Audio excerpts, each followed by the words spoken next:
Successful people are not people without problems. They have, as a rule, just as many problems and largely the same kind as everyone else. The difference is that they learn to solve their problems. Successful living is nothing more than the ability to solve successfully the problems which are as much a part of living as breathing. The degree of our success will be determined by the extent to which we can solve our problems. If you can tell me what you want, I can tell you how to get it. The problem with the great majority of individuals is not with their ability to achieve their goals in life, but rather with the failure to understand two factors vital to successful living. The first is to make the decision as to what it is we want enough to give it most of our attention until it's been achieved, and to clearly define it. And the second is to fully understand that we have the ability to achieve this goal, or we wouldn't want it in the first place. The next vital rule to successful living is to understand that our success is won or lost by our ability to serve others. We are interdependent, and it's just as impossible to succeed without serving others as it would be to live in our modern world without others serving us. Our rewards in life will and must always be in exact proportion to our service. It is the misunderstanding of this single law which, in my mind, is responsible for fully 90% of the frustration and discontent we see around us. Now, a lot of people don't like this law, if they're even aware of it, but not liking a law does nothing to change it. The basic laws of nature and economics are unchanging. If we're out of step with them, we are, as Thomas Huxley put it, checkmated, without haste, but without remorse. But to those who know and work with the laws, he said, they are paid with the overflowing sort of generosity with which the strong delight in strength. If a person doesn't like his income, all he has to do is take a good long look at his service. Look where you will find this law in undeviating operation. Our rewards will always be in exact proportion to our service. This is the law, then, that lies as the supporting structure of economics and personal well-being, so fix it in your mind. All attempts to sidestep or in any way avoid this law will result in frustration and failure. So this brings up the question, if what I want is more than I now have, how can I increase my service in order to earn it? Well, whom do we serve? We serve people. So let's take a moment to try to understand people. The more we understand them, the better we can serve them. I think of an adult human being as a grown child, doing his best to play for the first and last time on earth this game called life. The extent to which he learns the rules of this mighty game will determine his success. But right here we run into an historic and exasperating fact. People down through the centuries have, with the most amazing consistency, divided themselves into two groups. One group contains about 5% of any given population. The other group contains the remaining 95%. Neither of these two groups is any better than the other. But one thing separates them. The big group, the one containing about 95% of the people, never seems to get the word, while the smaller group, the 5%, does. Now, what do I mean by getting the word? I mean about 95% of the people never quite understand, emotionally or intellectually, that we as individuals control, to an altogether unsuspected extent, our lives here on earth. That each one of us is the architect of the structure fashioned by our years. You see, all of us want the same things, but only about 5% figures out how to get them. Within each of us burn two unquenchable ambitions: to serve importantly and to gain financial independence. Both of these worthwhile goals are within the reach of all of us, man or woman, but according to statistics, only about 5% achieve both of them. Why? Let's look at it logically. Every human being has a tendency to think, act, and talk like those by whom he is surrounded. This is environment, and it exercises an enormous influence on our lives. We've already pointed out that 95% don't seem to get the word in life. Then it follows that in the case of any given individual, the odds are 95 to 5 that he is surrounded by the larger group. And since a body in motion tends to remain in motion until acted upon by an outside force, that he will continue to conform to his group unless we can do a better job of serving him through knowledge. The failure of most people to live successfully is not caused by their lack of abilities, far from it, but rather in their failure to decide what it is they want, and understanding that our wants are governed by our talents and abilities, and that we are divided into two groups of roughly 5% and 95%, and that it's the 5% group which is successful. So here, let me give you a definition of success which, to my mind, covers the subject completely. Success is the progressive realization of a worthy ideal. That is, anyone who knows where he is going in life is a success. At the moment he makes the decision of what it is he intends to accomplish, of what it is he considers a worthy ideal, he is successful. Once this goal has been accomplished, he is again, by our definition, a failure, until he establishes a new goal toward which to work. To my mind, this is what we as human beings were intended to do, to go through life from one achievement to another, and to finally come to the end of our road here on earth, still reaching, still working toward a new and better plateau on which to stand. For this is to live and live completely, to know as much as we can know, to serve as much as we can serve, to accomplish as much as we can accomplish. Well, since success is the progressive realization of a worthy ideal, why are we faced with only 5% who can be called really successful? Because the best estimates available tell us that only about 5% will ever decide upon and define the one thing they want. One thing, because we can only do one thing at a time. To my mind, the story of a person's life is the story of a quest, a search to which he devotes his life. We know that the happiest people on earth are those who know exactly what it is they seek and set boldly out to find it. And while we're all dreamers, the fortunate ones are those who have found a dream so exciting and worthwhile that they'll devote a part or all of their lives to making that dream come true. But while all dream, by far the great majority, that 95%, never realizes that a persistent daydream is often the point on which we should set our compass, the place toward which it is meant for us to journey.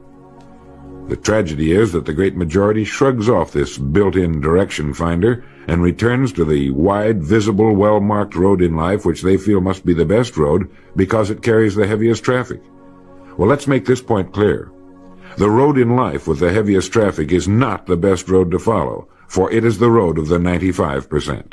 It is the road with no more opportunity, and with 19 times as much competition. Of all the billions of human beings who've lived on Earth, all great advances, all great ideas have come from just a handful, a few thousand out of billions. Now, how have the people as a group reacted to the great ideas? Every great leader and thinker, from Socrates to the Wright brothers, has been scorned, ridiculed, poisoned, imprisoned, stoned, pilloried, burned at the stake, or crucified. Mankind as a group has made a consistently grisly game of tormenting his saviors. Why? Lack of information, lack of knowledge. It comes from following the wrong crowd. What can we learn from all this as individuals? Two things. One, to amount to anything as individuals, we've got to be individuals. We've got to have individual goals, individual thinking, individual action. And two, we must never conform to the great mass of people. We must love them, help them, for our joy and success will be determined by the extent to which we serve them.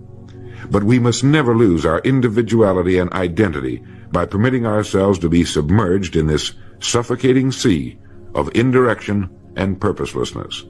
There's nothing wrong with emulation. In fact, it's a good idea, so long as we emulate a person who represents that which we wish to become, but never the crowd, never the 95%. We are what we think about.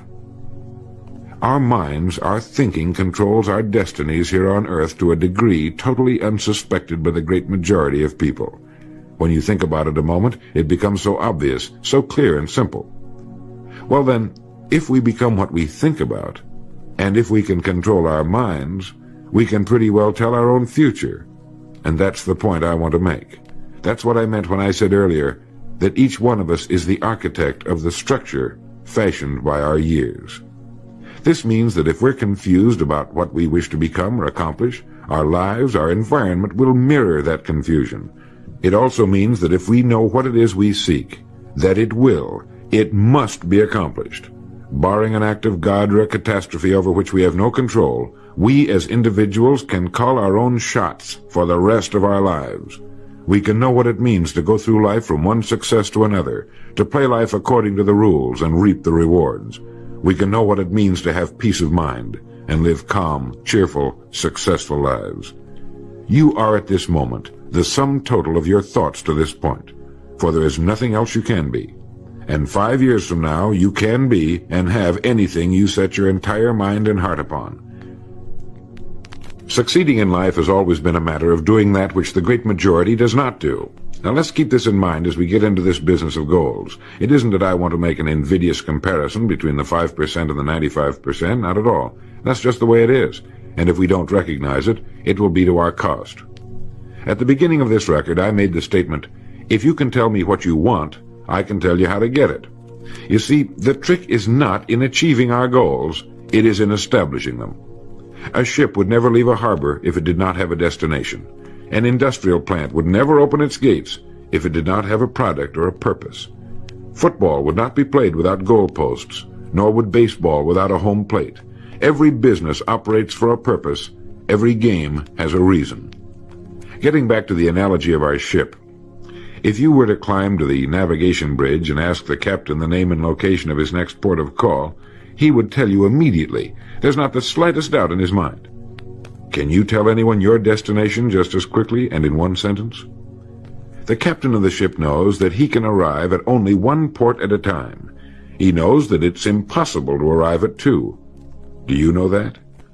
He also knows that his destination will be invisible for fully 99% of his voyage, but he knows it's there, and that he'll reach it, barring an unforeseen catastrophe, if he will just keep doing certain things a certain way every day.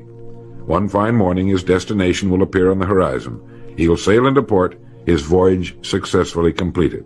When his business has been accomplished, he'll then sail to another predetermined port of call, and this will take him and his ship from one success to another for the rest of both of their lives.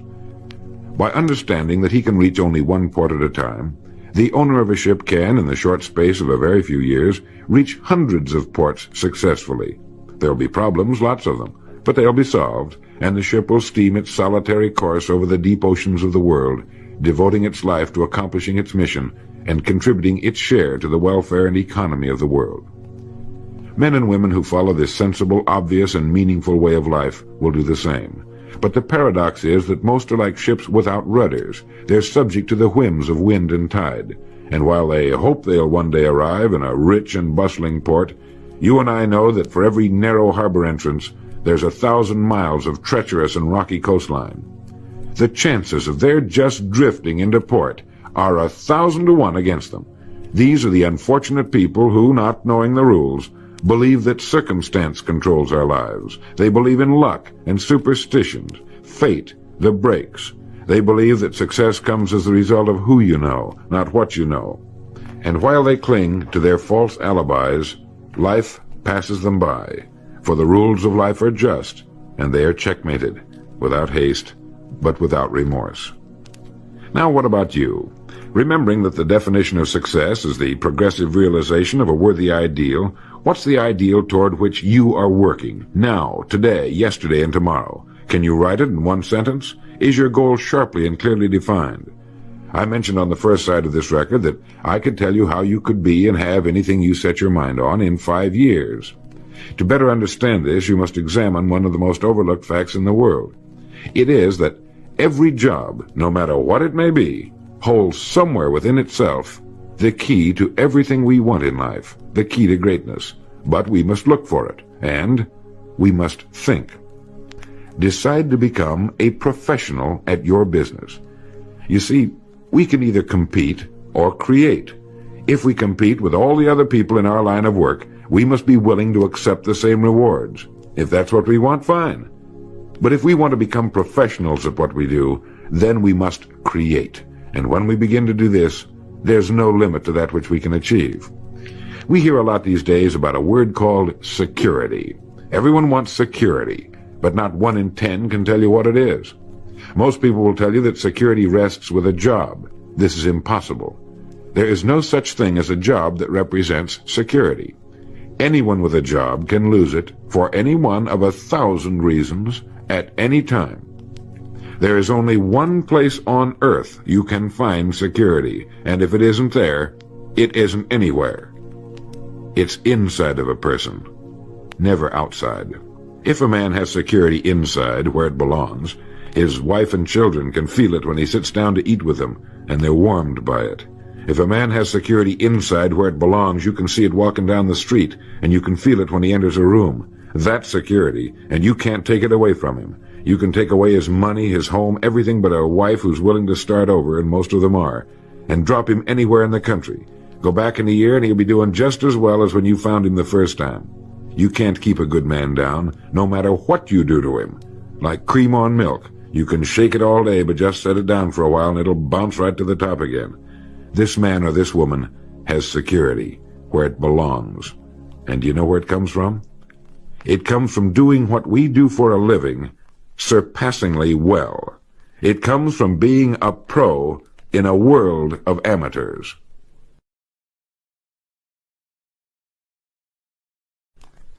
Becoming a pro isn't difficult. It comes from knowing what to do with time. It comes from knowledge, planning, and working. First, knowledge. This means learning everything we can about what we sell, learning everything we can about people, since that's who we sell, and learning everything we can about selling, since that's our profession. What we sell, who we sell, and how to sell. Those three subjects would fill a large library, but we can take things one at a time, and by devoting an hour a day to study, we can become outstanding professionals in 5 years or less. And it's the professionals in this business who can write their own tickets, good times or bad. They can live where they choose, and being professionals, work when they choose. Second, planning. This means writing down the specific goal we're now working toward. It means writing in detail about the first port of call we want to reach, realizing that we can only reach one at a time. It means selecting the income we feel will represent financial independence to us. Once this has been selected, we know exactly what we must do in order to reach it. As soon as our first goal has been reached, we can set a new one. The person who does this is the person people call lucky. Good things just seem to happen to him. The so-called breaks start coming his way. But it's a result of planning and working positively that attracts the good things to us. I can't emphasize too much the importance of describing your goal in detail. If it's a beautiful new home, get the actual plans, or at least an elevation drawing of the home, and carry it with you so that you can look at it regularly. If it's a certain amount of money, write down the specific amount for the coming year to the penny, and then work your plan. Whatever your goal may be, write it down in detail. Then you're like this ship. You're on course, and you reach more successful ports in a few years than most men do in a lifetime. And third, working. Working more than the average, if we're going to achieve more than average results, is necessary, of course. But with proper planning and with knowledge, it seems easy. Moreover, to work, we need energy, and energy is inextricably linked to desire. Unless we have a desire to do a certain thing, we find ourselves without the energy. But you will never find desire without energy. Once our goal has been crystallized in our minds and we realize that we become what we think about, our doubts vanish as to whether or not we can achieve our desired ends, and with the picture of our dream in our mind, we have abundant energy. Compared with what we ought to be, we're only half awake. Our fires are damped, our drafts are checked. We're making use of only a small part of our possible mental and physical resources. Stating the thing broadly, the human individual thus lives usually far within his limits. He possesses powers of various sorts which he habitually fails to use. He energizes below his maximum, and he behaves below his optimum. And then he wrote, excitements, ideas, and efforts, in a word, are what carry us over the dam. He goes on in this excellent essay to point out that we have deep reservoirs of abundant energy that we habitually fail to use, and that by pushing past the first false feeling of fatigue, we will find an exhilarating second wind that will take us to our goals. This is why in studying the lives of the world's great men and women, we find they seem to be indefatigable. Work meant nothing to them, because what they were doing, where they were going, filled their entire worlds. Frequently, people find it difficult to establish a goal toward which to work. Realizing that we cannot be successful without a goal, here's a good way to solve the problem. Get off by yourself and where you can think without being disturbed. Then write on a sheet of paper a complete description of the person you would like to be and the things, in being this person, you would have. Once this has been done, start acting the part of the person you wish to become. Carry as often as you can a clear mental image of the person you want to be and begin to be that person. Soon this will become so knit with habit it will lead you without fail to the goal you seek. You see, when you begin to do this, you're using your greatest power, your mind, and you will become what you think about. The only thing about a man that is a man is his mind. Everything else you can find in a pig or a horse. Think about that line until you know what it means. The only thing that sets us apart as human beings is our divine minds. Everything that means anything to us, our love of our families, our faith, our dreams, our talents and abilities, our religion, everything we know, is connected to us solely through our minds. Our minds represent our hope and our future. Yet, as a rule, it is the last place the average person will turn to for help. Your mind contains riches beyond belief, but you must prospect this rich and largely unexplored continent. And the only way it can be prospected is by systematic study and systematic thinking. Your mind is like a muscle. It will develop only to the extent that you use it, no more. By devoting an hour a day to study, you're building your mind into a powerful and creative servant. If you only do this 5 days a week, it comes to 260 hours a year. That's 1,300 hours in 5 years, or the equivalent of 162 8-hour days devoted to study and research. Believe me, if you'll do this, in 5 years you'll be one of the most accomplished professionals in your field, and you'll have the world on a string. You will virtually be able to write your own ticket. The average man works 8 hours a day, about 50 weeks a year, for 40 years. That's time enough to become great at anything. The time will pass anyway. We might as well reap the rewards. So now, let's sum up and reduce the whole thing to a workable formula, a set of rules for this game of life that cannot fail to take us to where we wish to go. The first and most important thing to remember is the rule that controls our life. We become literally what we think about. This means that we must establish a worthwhile goal toward which to work, a goal that will occupy our minds most of the time. This goal should be written out or illustrated. We should look at it and restate our purpose every morning, every night, and as many times during the day as we can. We must fully understand, emotionally as well as intellectually, that whatever it is we set our heart upon will become real in our lives. We must also remember the law that lies as the basic foundation for all economics and personal well-being as well.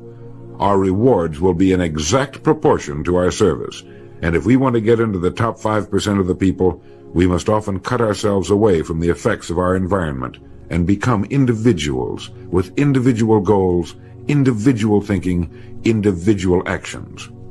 We must realize that our daily work contains more opportunities than we could develop in a lifetime, and that our job contains within itself the key to greatness, the road to everything we could possibly want in life for ourselves and our families.